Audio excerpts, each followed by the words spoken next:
धाकड़ खबर, बेखौफज़ुमा बेबाक अंदाज।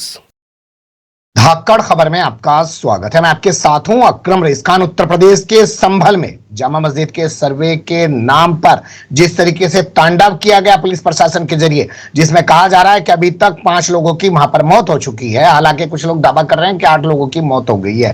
प्रशासन अभी तक 4 लोगों की पुष्टि कर रहा है, पहले 3 की कर रहा था।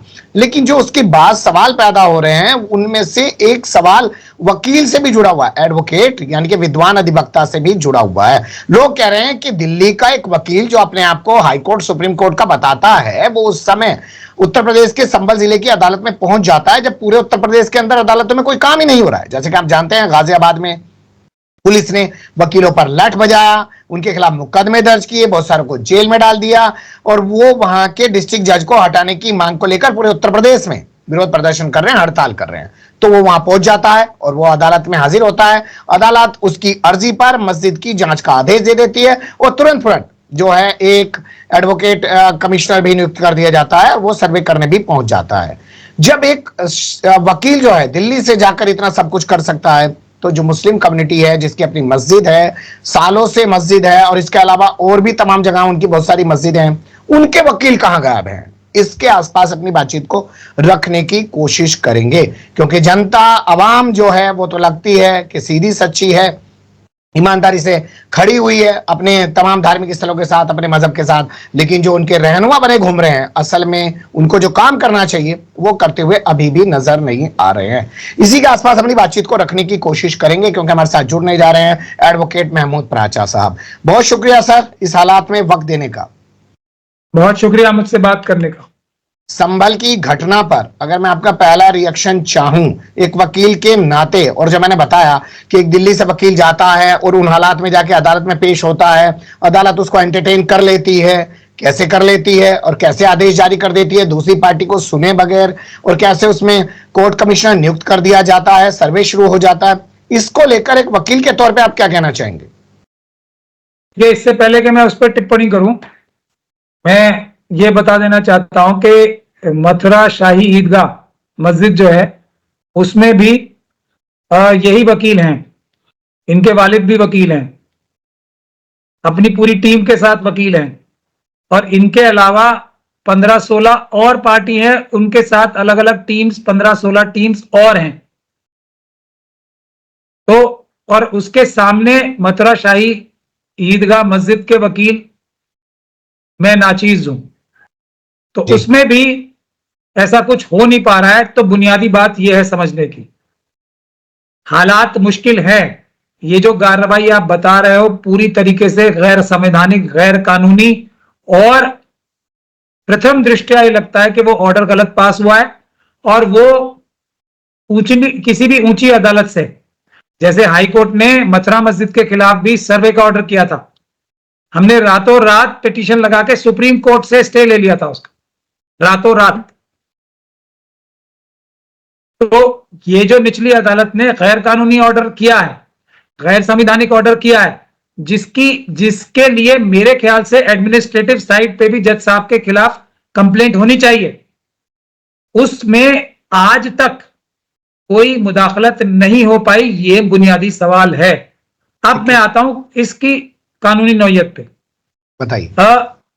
कानूनी नौयत यह है कि जिस एक इस पे क्या रीजन दिया गया हो, बुनियादी बात यह कही गई होगी अदालत के सामने, कम से कम बहस तो यही की गई होगी। मैं ये अंदाजा ही लगा सकता हूं, और अंदाजा भी इसलिए लगा रहा हूं क्योंकि मैंने अखबारों में रिपोर्ट पढ़ी है और आप जैसे जो ईमानदार पत्रकार हैं उनकी रिपोर्टिंग देखी है और कुछ वीडियोस भी देखी हैं।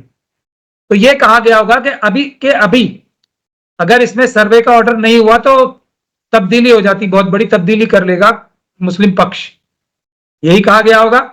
जब ही तुरंत के तुरंत बगैर सामने वाले पक्ष को सुने ये हुक्म दिया गया।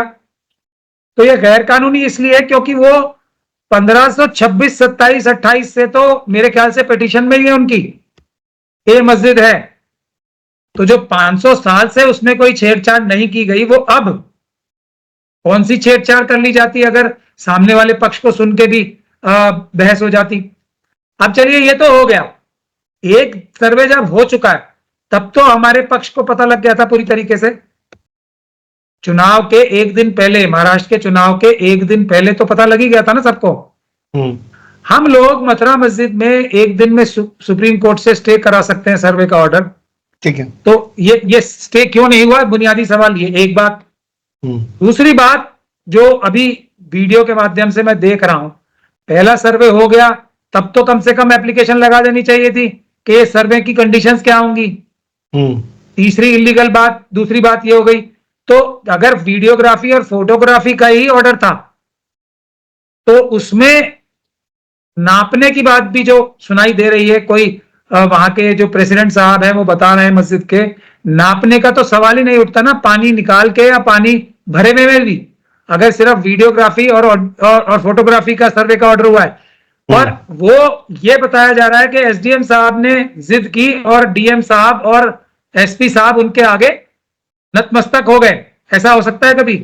और तीसरी बात, डीएम साहब और एसपी साहब ये कह रहे थे कि लकड़ी से नाप लो। ये खुद अपनी ही समझ में जब कमी है, डीएम साहब और एसपी साहब को इस बात की इजाजत कैसे दे रहे थे कि वो कुछ भी इंट्रूसिव यानी कि दखलंदाजी वाली कार्रवाई करने की, और डीएम साहब और एसपी साहब होते कौन है? ठीक है। और भी बड़ी बात है, कोर्ट का ऑर्डर है, उनसे उनका काम वहां मूक दर्शक बने रह के खड़े रहना था, लॉ एंड ऑर्डर देखना था, बीच में टांग अड़ाने का काम, बीच में मुदाखलत करने का काम उनका नहीं था। हम खुद ही इनवाइट कर रहे हैं उन्हें कि आप बताइए कि लकड़ी डालें या फोटोग्राफी करें। ठीक है, कुछ ये है बुनियादी बात। तो अब आखिरी बात मैं इसमें बता दूं, जिस ये मुश्किल टाइम है, अगर किसी में हैसियत और सलाहियत नहीं है इस मुश्किल हालात को झेलने के, तो वो मेहरबानी करके सामने खड़ा ना हो। डीएम साहब, एसडीएम साहब, एसएसपी साहब के सामने छोड़ दें फिर जो हो रहा है।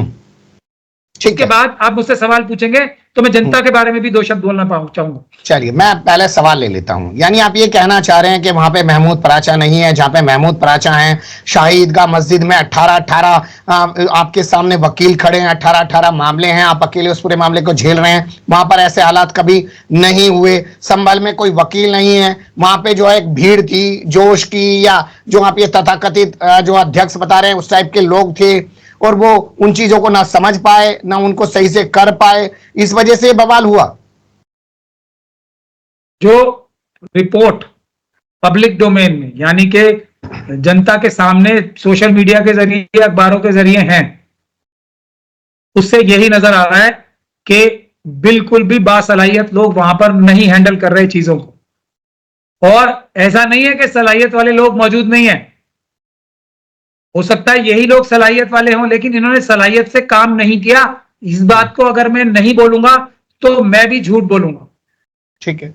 एसडीएम साहब और एसपी साहब का कोई रोल ही नहीं है ना, डीएम साहब का रोल ही नहीं है। ठीक है। वो मदाखलत नहीं कर सकते, फिर भी उनकी मदाखलत हो रही क्योंकि वो साहब है। जी, मैं ये एक बुनियादी, और सिर्फ महमूद पराचा ऐसा वकील नहीं है जी, ऐसे बहुत सारे वकील मौजूद हैं। ठीक है। मैं सिर्फ एक एग्जांपल जिसकी जानकारी मेरे पास है मथुरा मस्जिद की मैं दे रहा हूं। ठीक है, और सवाल ले लेते हैं। क्या आपको नहीं लगता पूरा एक प्रपंच, षड्यंत्र, खड़यंत्र, साजिश तैयार की गई? एक वकील को दिल्ली से बुलाया गया और उस दौर में बुलाया गया। मैं फिर आपसे कह रहा हूं कि उत्तर प्रदेश की जेलों में लोग भरे पड़े हैं, जज उनको जमानत नहीं दे सकते हैं क्योंकि वकीलों ने पूरी स्ट्राइक कर रखी है, 29 तारीख की कॉल दे रखी है, इलाहाबाद में वो जबरदस्त घेराव करेंगे। वो आता है और जज उसको ऑर्डर दे देता है, और वो पहले सर्वे हो जाता है, फिर दोबारा से सर्वे के नाम पर कल पहुंचते हैं, 8:30 बजे तक सर्वे करके निकल जाते हैं, कोई हो हंगामा नहीं होता, लेकिन जाते जाते बवाल हो जाता है। क्या आपको नहीं लगता जो आप कहना चाह रहे हैं, ये बताने की कोशिश कर रहे हैं कि मुसलमानों को सलाहियत का मुजाहिरा करना चाहिए था, जब सब कुछ षड्यंत्र के तहत किया जा रहा है, तो क्या एसडीएम साहब नहीं बन जाएगा? क्या एसपी साहब नहीं बन जाएगा? क्या डीएम साहब नहीं बन जाएगा? अदालत से ऊपर अपने आप को नहीं समझेगा? नहीं समझेगा तो मैं यही कह रहा हूं ना, या तो आपको सलाहियत नहीं है या आप मिले हुए हो। दोनों चीजें है ना, तीसरी चीज तो है नहीं कोई। और इसीलिए फिर मैं अपना नाम लूंगा तो आप लोग, कुछ लोगों को बुरा भी लगेगा।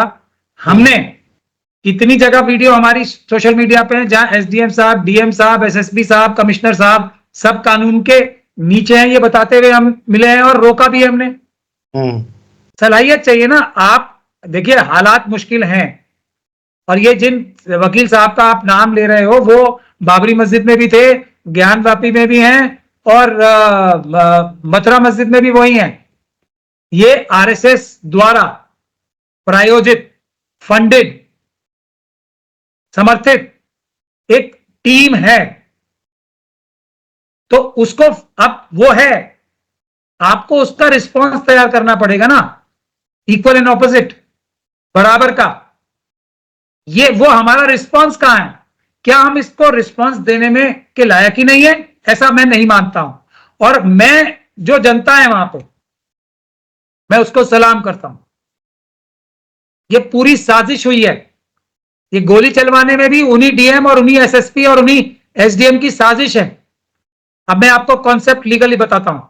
बताइए। कोई भी अदालत का फैसला, कोई भी अदालत ओपन कोर्ट होती है, पब्लिक को यह हक अधिकार है कि वो वहां जाए और उसको देखे, सुने और उस पर तनकीद करे। ये पब्लिक का अधिकार है। ओपन कोर्ट का कॉन्सेप्ट ये है।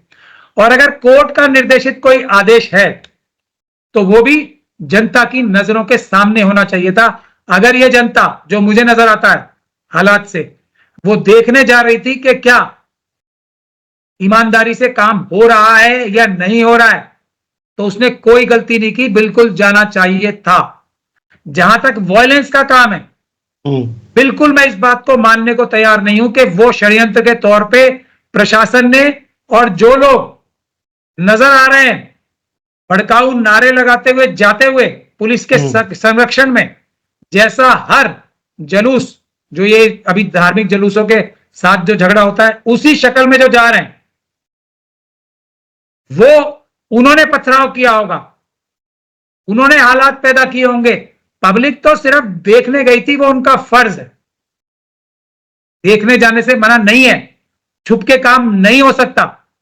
अपने ही मस्जिद पे कोई पत्थर क्यों चलाएगा, आप मुझे बता दीजिए। और उसका एक्सप्लेनेशन हमारी तरफ से यह दिया जा रहा है कि लोगों को में बुलाका हो गया, मतलब लोगों को ऐसा लगा कि कुछ छेड़छाड़ हो रही है, इसलिए। गलत बात है ये। नहीं, ठीक है। हमने बहुत सारे केसेस ऐसे किए हैं जहां पुलिस इस तरह के झूठे, बाद में अभी ये लेटेस्ट एग्जांपल ये ना, जो एक महिला पे, मुस्लिम महिला पे गोली चलाते हुए नजर आ रहा था एक व्यक्ति, पिस्तौल ताने में, पुलिस का अधिकारी, उसको शायद सस्पेंड किया गया और पुलिस ने फिर उस महिला के खिलाफ और 100 लोगों के खिलाफ एफआईआर दर्ज कर ली, झूठी। ये तो बनाया जाता है पुलिस को डिफेंड करने के लिए। जो षड्यंत्र के तौर पे भ्रष्ट अधिकारी हैं, उनको, जो आरएसएस के एजेंट्स हैं, उनको उनके गलत कामों को ढकने के लिए, छुपाने के लिए उसके बहाने बनाए जाते हैं। ठीक है, कुछ और चीजों पे बात करते हैं। आपको लगता है, आप रूल ऑफ लॉ की बात कर रहे हैं, देश में रूल ऑफ लॉ बचा है? आज प्रधानमंत्री नरेंद्र मोदी ने बाहर खड़े होकर संविधान की दुहाई देते हुए विपक्ष की खिंचाई की और उन्हें उपद्रवी, दंगाई तक बताने का प्रयास किया कि वो संसद में हंगामा करते हैं। जानते हैं, जब संसद शुरू हुई लोकसभा, वहां पे जय भवानी, जय शिवाजी के नारे लग रहे थे। तो जब संविधान और क्या नाम है, लोकतंत्र जैसी चीजें संसद के अंदर नजर नहीं आ रही है, एक आम मुसलमान इस सिस्टम के खिलाफ, जो बिल्कुल इसके खिलाफ है, उसे मरने मारने पर उतारू है, उसे कैसे वो लड़ सकता है इन हालात में?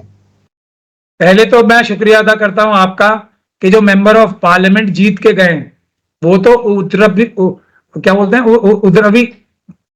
उपद्रवी, दंगाई, उपद्रवी नहीं हो सकते, दंगाई नहीं हो सकते, आतंकवादी नहीं हो सकते जी। हमारे प्रधानमंत्री जी उनको आतंकवादी, उपद्रवी और दंगाई बोल रहे हैं, झूठ बोल रहे हैं ना। तो ये डीएम साहब, जो प्रधानमंत्री जी के भ्रष्टाचार के अंडर काम करने वाले हैं, ये एसडीएम साहब, ये एसएसपी साहब, जो अपने राजनीतिक आकाओं के इशारे पे काम करने वाले हैं, ये संभल की पीसफुल बहादुर जनता के खिलाफ झूठ नहीं बोल सकती। पहली बात तो ये समझ लीजिए। तो ये ऊपर से लेकर नीचे तक एक ही फॉर्मूला आ रहा है। खुद ही जो जुल्म तुम कर रहे हो, उसका इल्जाम मजलूमों पे लगा दो। ये फॉर्मूला ज़ायनिस्ट ताकतों का भी होता है और आरएसएस का भी यही फॉर्मूला है। तो अच्छा किया आपने एग्जांपल प्रधानमंत्री जी का दे दिया। अब इसका सोल्यूशन क्या है, बताइए। सोल्यूशन है कयादत ठीक करना या कयादत को बदलना। ठीक है। ये प्रोटेस्ट, मैं बार बार इस बात को कह रहा हूं, वहां पे जिम्मेदारी थी सही कार्रवाई करने की, बहादुरी से, जहानत से, ईमानदारी से, वहां के इलेक्टेड लीडर्स की, मेंबर ऑफ पार्लियामेंट लोकसभा की। उस पर तो खुद मुकदमा हो गया है। नहीं, मुकदमा क्या है, मुकदमा देखिए, मुकदमे का जिक्र नहीं करना चाहिए, वो कुछ भी करे, मेंबर ऑफ पार्लियामेंट है, उसकी जिम्मेदारी रहेगी। मुकदमा क्या होता है? किसी ने जबरदस्ती की है मेंबर ऑफ पार्लियामेंट बनने की, कि मुकदमा हो गया तो मुझे मेरे मैं एकदम बढ़िया आदमी हो गया, नहीं। मस्जिद के साथ ये ज्यादती क्यों हुई? 5 लोगों को, बेगुनाहों को कैसे बेरहमी से कैसे मार दिया गया, उसके कानूनी कार्रवाई क्या हुई? सवाल पूछना शुरू कीजिए। ये मुकदमों से कुछ नहीं हो रहा, कुछ मुकदमे से नहीं हो रहा, बिल्कुल बिल्कुल प्रैक्टिकली बात करते हैं ना जी, सुन लीजिए, प्रैक्टिकली बात करते हैं सर। प्रैक्टिकली बात कर रहा हूं मैं। नहीं हाँ तो हल नहीं होगा, हम बात ही करते रहेंगे फिर। ठीक हल है, क्या है? प्रैक्टिकली बात कर रहा हूं, प्रैक्टिकली हाँ। बात कर रहा हूं। सांसद से इन हालात के बीच सवाल पूछें कि भाई तू कुछ कर, वो क्या कर सकता है बेचारा, उस पर खुद मुकदमा हो गया। बेचारा है तो सांसद नहीं रहेगा ना, फिर वो सांसद नहीं है। मैं यही बुनियादी बात कह रहा हूं, आप वही बात नहीं सुन रहे मेरी। अगर वो बेचारा है तो वो सांसद बनने लायक ही नहीं है, ये सीधी सीधी बुनियादी बात है। अगर कोई अपने आप को आली जनाब दामद बरकातहू, मौलाना, हाफिज ये सब कहलवाता है, तो वो बेचारा नहीं हो सकता। इसे ऐसे व्यक्ति को आगे आने दें जो बेचारा ना कहे अपने आप को, जो ये ना कहे मैं बीमार हूं, मैं बेचारा हूं, मेरे ऊपर मुकदमा हो गया। ऐसे लोग हैं जो क्या कर नागहानी। सकता है वो, आपके हिसाब से क्या कर सकता है वो? समाजवादी पार्टी की लाइन से अलग होके नहीं चल सकता। समाजवादी पार्टी आज चाह रही थी संसद में इस मुद्दे पर बहस हो, क्या कर सकता है वो? अकेला क्या करेगा? अकेला है वो, यही बात है ना, बस वो अकेले हैं तो बेचारे हैं। बेचारे को कोई कोई जगह नहीं है। जब जालिम लोग खड़े हो जाएं सामने तो बेचारों की आवश्यकता नहीं रहती, बहादुरों की आवश्यकता रहती है, ठीक है। जहीन लोगों की आवश्यकता रहती है। अगर वो बेचारा ही है तो उसे इस्तीफा मांगना चाहिए संभल की जनता को। हमें सॉल्यूशन चाहिए। 24 मेंबर ऑफ पार्लियामेंट हैं, 24 के 24 अगर आज पार्लियामेंट के बाहर धरने पे बैठेंगे, 24 के 24 वहां का केस लड़ेंगे पूरी ताकत लगा के, तो ये डीएम, एसपी, एसडीएम और जो लोग जुलूस बना के नारे लगाते हुए गए थे मस्जिद पे एक तरह से हमला करने, वो सब जेल की सलाखों के पीछे होंगे। और सर आप पता दोबारा कोई नहीं।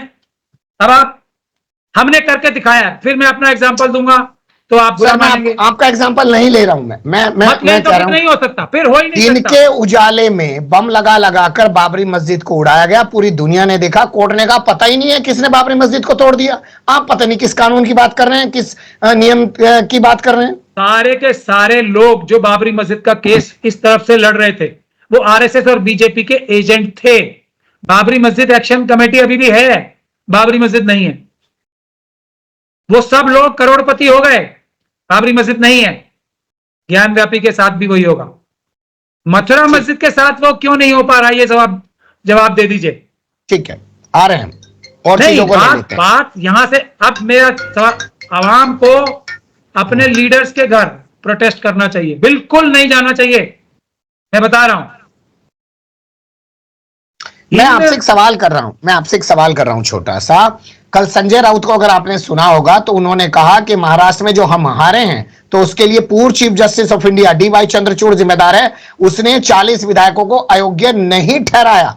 आप मुसलमानों की बात कर रहे हैं, अदालतें उनको इंसाफ देगी। जब इनको इंसाफ नहीं मिल रहा है, जो अपने आप को हिंदू कह रहे हैं, हिंदुत्व का बड़ा चेहरा कह रहे हैं, तो आप कहां घूम रहे हैं इंसाफ के लिए? बेचारे चाहे हिंदू हो या मुसलमान हो, जालिम के सामने बेचारों की कोई वैल्यू नहीं होती। ठीक है, अगर बहादुर नहीं है तो मैं कांग्रेस पार्टी के लिए भी यही कह रहा हूं, बहादुरी दिखाएंगे देश को बचाने के लिए, संविधान को बचाने के लिए बहादुरी नहीं दिखाएंगे तो संविधान और देश खत्म हो जाएगा। अगर हमारे आवाम, और मैं तो आसान रास्ते बताता हूं, मुश्किल रास्ता बताता ही नहीं हूं कभी। सबसे आसान रास्ता है अपने लीडर्स के घर के बाहर प्रोटेस्ट करो कि तुम बुजदिल हो या नहीं हो ये बता दो। बेचारे हो तो इस्तीफा दे दो अपने पद से। अच्छा ठीक जो है, बेचारा नहीं है वो आएगा। मौलानाओं की बात कर लेते हैं, हजरत जी की बात कर लेते हैं। क्या उन लोगों को इस माहौल में सड़क पर निकलकर बैठ जाना चाहिए, या तो संभल में या दिल्ली में?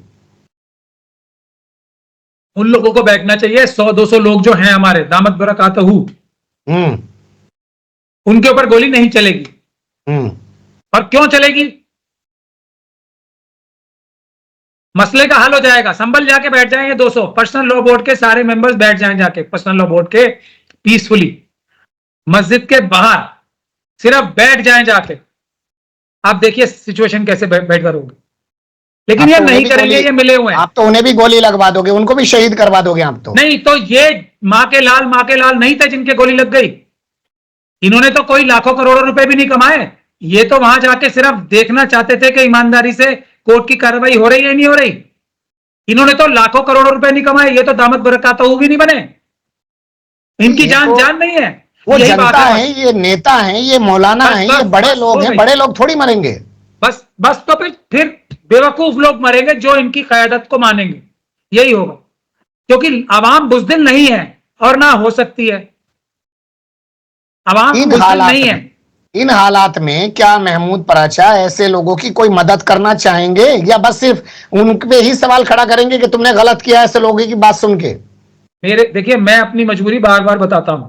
मैं वकील हूं और मैं वकील की हैसियत से ही इन चीजों को सबसे अच्छी तरीके से कर सकता हूं। अगर मेरे पास ये लोग आ जाएंगे, मेरी बात सुनेंगे, तो एग्जाम्पल सामने है। एक ही केस में लड़ाई हो रही है बराबरी की, एक ही केस में। और उससे पहले भी मैंने वक्फ के कितने केस जीते हैं, दिल्ली के जोरबाग से लेके और कहां तक ये दुनिया के सामने है। ये लोग मैं क्या कौन हूं? चलिए, मैं बहुत बुरा आदमी हूं, लेकिन मैं रिजल्ट तो देता हूं। मेरे साथ इनको काम करने में क्या दिक्कत है बता दीजिए? क्योंकि मैं इनको बुरा बोल रहा हूं, मतलब इनको मैं अच्छा बोलने लगूं बुरा होने के बावजूद, तो मेरे साथ काम करेंगे ये। मैं एक रिजल्ट ओरिएंटेड आदमी हूं, रिजल्ट दे रहा हूं, मुश्किल से मुश्किल हालात में भी रिजल्ट दे रहा हूं। अगर ये सच्चे हैं तो आए मेरे पास। मैं तो इतने करोड़ों रुपए भी नहीं मांगूंगा इनसे जो ये खर्च करते हैं।